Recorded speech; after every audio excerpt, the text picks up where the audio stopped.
ہندوستانی نیاد نور عنایت خان موسیقی سے محبت کرنے والی ایک خوبصورت لڑکی کا نام ہے۔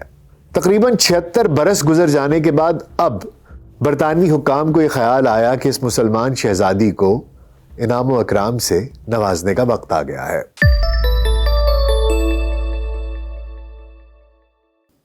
VLC پوڈ کاسٹ میں ڈاکٹر ناصر بیگ کے ساتھ خاکسار آپ کی خدمت میں حاضر ہے۔ ہندوستانی نیاد نور عنایت خان موسیقی سے محبت کرنے والی ایک خوبصورت لڑکی کا نام ہے، جس نے بچوں کے لیے کتابیں بھی لکھی تھیں۔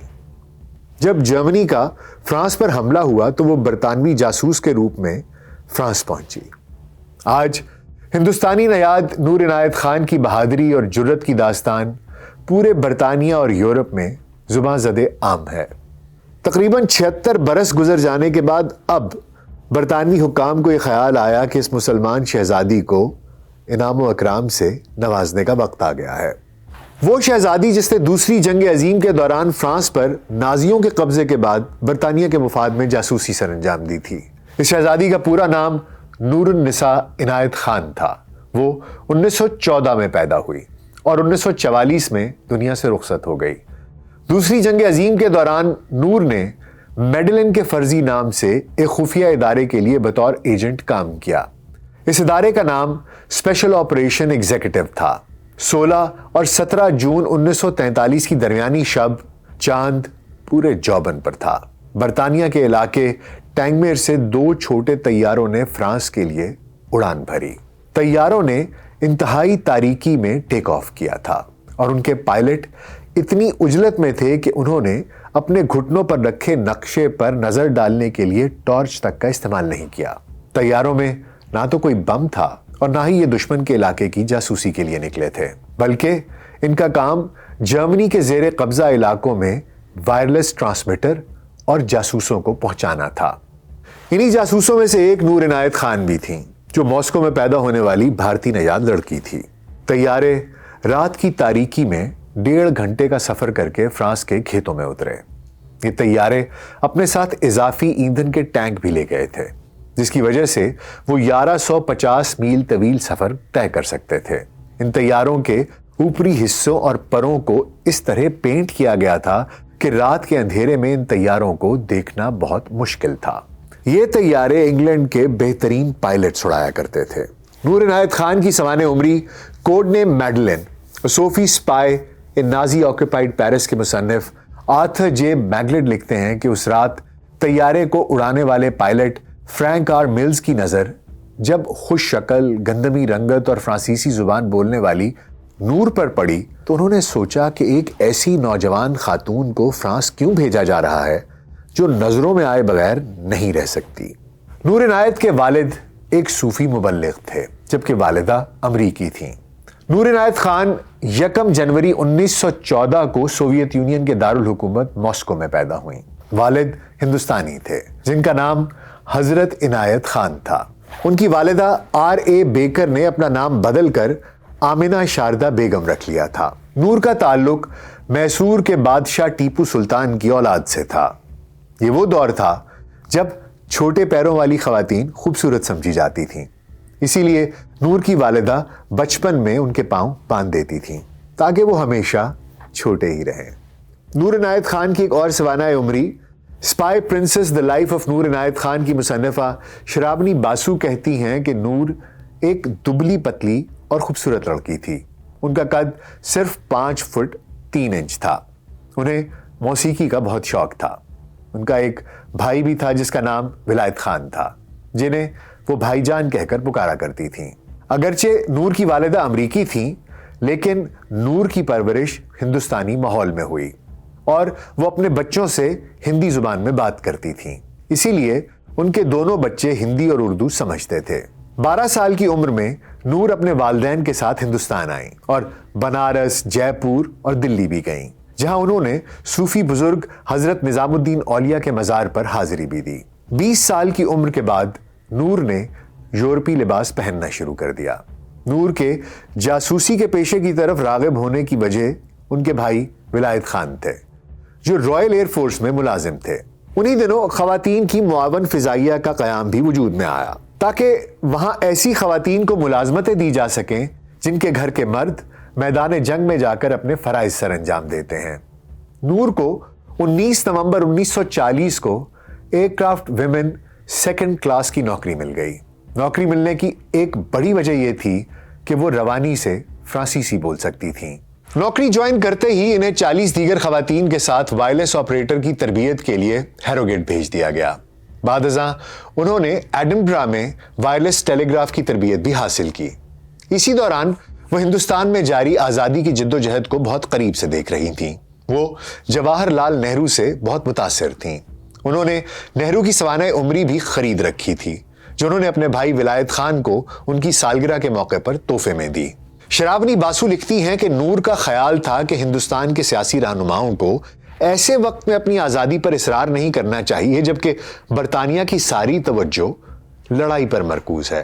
نور کا خیال تھا کہ اگر ہندوستان میں بسنے والے لوگ برطانیہ کے ساتھ دیں اور انہیں جنگ میں بہادری کے عوض تمغے ملیں تو انگریزوں کا ان پر اعتماد بحال ہو جائے گا بلکہ مزید بڑھ جائے گا۔ ان کے بھائی ولایت خان کو پختہ یقین تھا کہ اگر نور دوسری عالمی جنگ کی تباہ کاریوں میں بچ جاتی تو وہ ہندوستان کی آزادی کو اپنا اصل ہدف بنا لیتی۔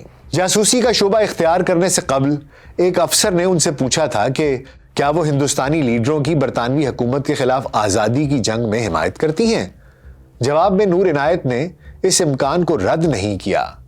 پھر ان سے پوچھا گیا کہ کیا ان کی یہ سوچ برطانوی راج کے حلف کے خلاف نہیں ہوگی؟ اس کے جواب میں نور نے سلیکشن بورڈ کے آفیسر کو بتایا کہ جب تک جرمنی کے ساتھ لڑائی جاری رہے گی وہ برطانوی حکومت کے ساتھ اپنی وفاداری برقرار رکھیں گی، لیکن جنگ کے بعد وہ اپنی سوچ پر نظر ثانی ضرور کریں گی اور برطانیہ کے خلاف آزادی کی جدوجہد میں اپنے ملک کا ساتھ دے سکتی ہیں۔ فرانس کے لیے روانہ ہونے سے قبل ایک سینئر آفیسر ویرا ایٹکنز نے نور کو ایک فرانسیسی شناختی کارڈ اور ایک چھوٹا پستول ویبلے ایم 1907 دیا۔ پستول 4 انچ لمبا اور باہر سے واٹر گن جیسا لگتا تھا۔ آرتھر میگڈا لکھتے ہیں کہ ایٹکنز نے نور کی ہر جیب کی تلاشی لی۔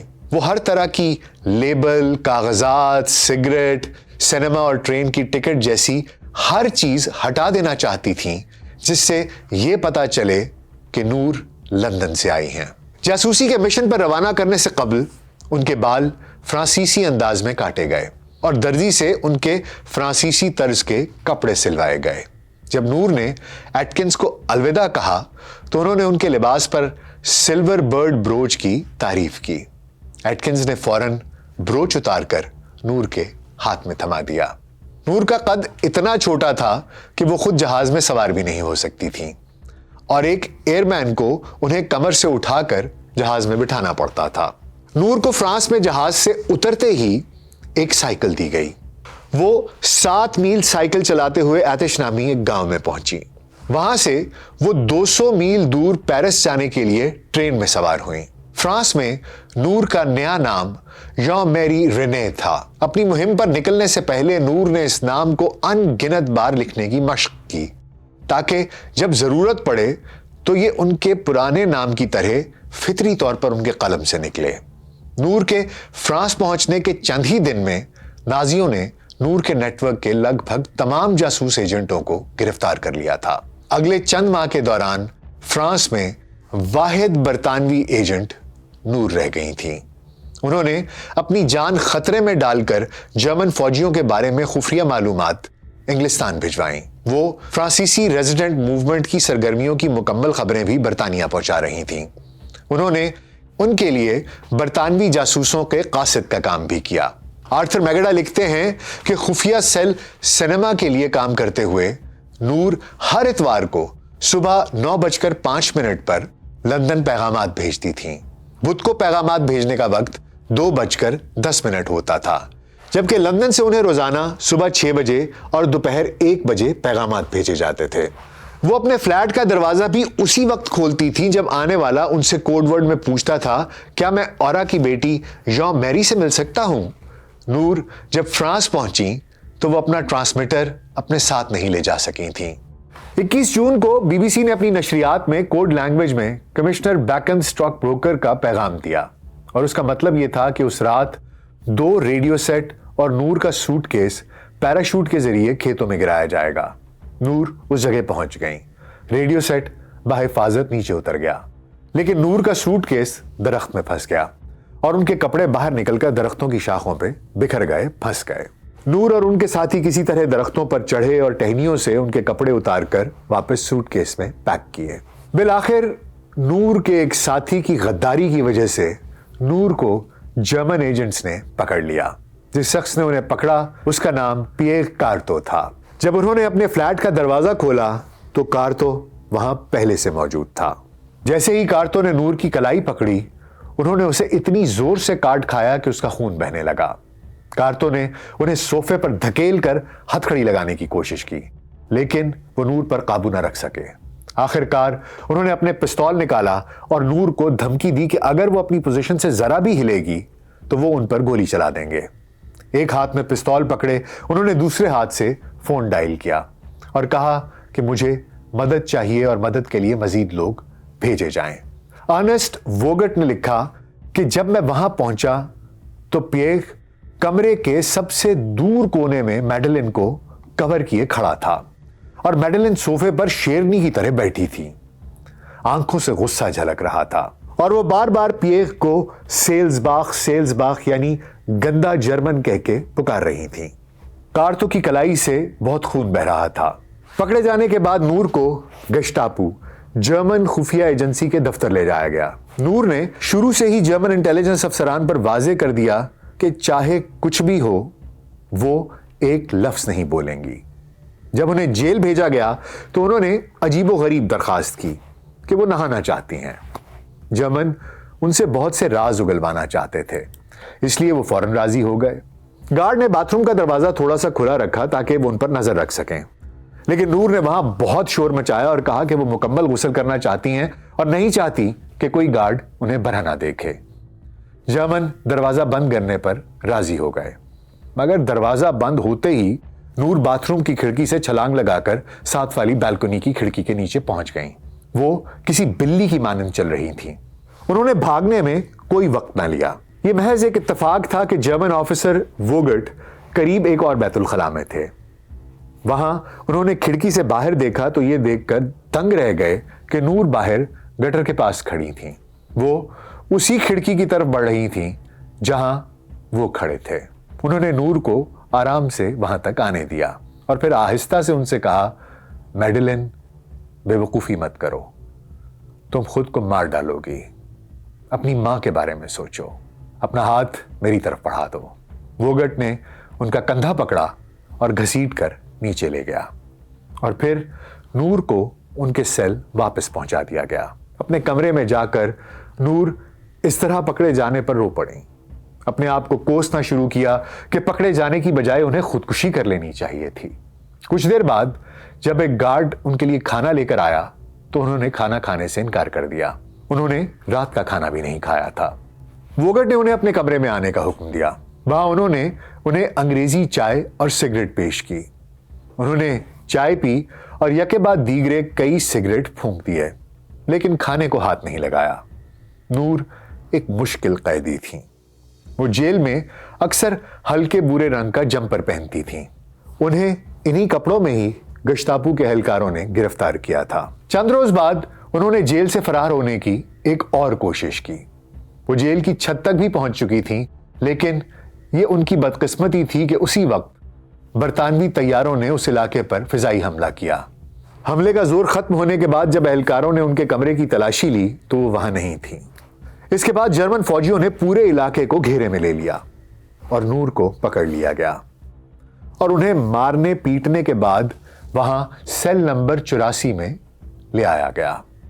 26 نومبر 1943 کو نور کو فرانس سے جرمنی جلا وطن کر دیا گیا۔ برلن کی براہ راست ہدایات کے بعد نور کو ایک انتہائی خطرناک قیدی قرار دے دیا گیا۔